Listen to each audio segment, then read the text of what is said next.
warahmatullahi wabarakatuh. Hordoftoota abdii akkam nagaa fayyaa keessanii har'a akkaataa waa'ee moobaayilii qarshii diidamiin baatii guutuu itti hidhattaniin isin garsiisa. Na hordofaa viidiyoo kana hanga dhumaatti yoo hordoftan irraa fayyadamtan jeetiin abdii qaba. Isan dura garuu YouTube seentanii abdii app jettanii subscribe godhuun hin irraanfatinaa. Warri subscribe gootanis galatoomaadha. Mana meesejii seentaniiti yoonii fi ammaan dura taqarshi 39 akkatti hidhattan taate gubbaa kanatti takka takka duwwaa gootaniiti. Takka duwwaa gootaniiti.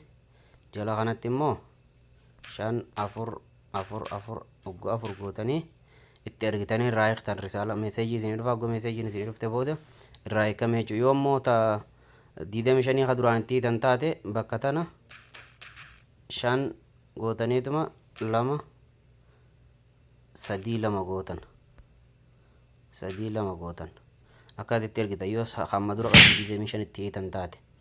Ta qarshii diidamii immoo booda kanarra waatsaappii akka itti hidhattan yoo feetanii 2 takka gootaniiti itti ergitanii qarshii diidamii shaniin qarshii diidamii isinirraa fudhata. Eega qarshii diidamii isinirraa fudhatee booda as seentaniiti isii tana seentanii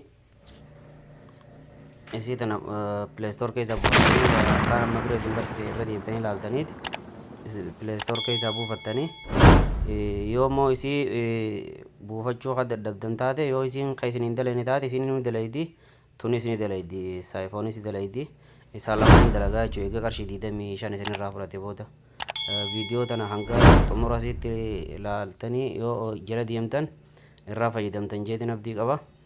Galatoomaa subscribe godhuun hin irraanfatinaa. Warri hin godhini warri gootan ammoo galatoomaa like share godha.